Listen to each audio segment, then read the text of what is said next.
Здравейте и от мен. Аз съм Цеца Петкова, търговски представител на фирма КВС Агро България и отговарям за Северозападния район.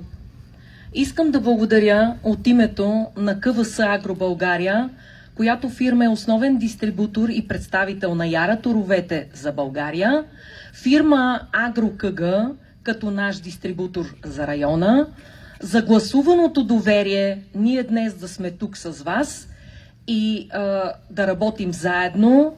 Благодаря на организаторите от Видинския съюз на зърнопроизводителите и всички гости за това, че ни гласуваха доверието да работят с нас и това доверие си заслужава много, повярвайте. Искам да ви пожелая много здраве, много успехи и много щастие. Успешна жътва!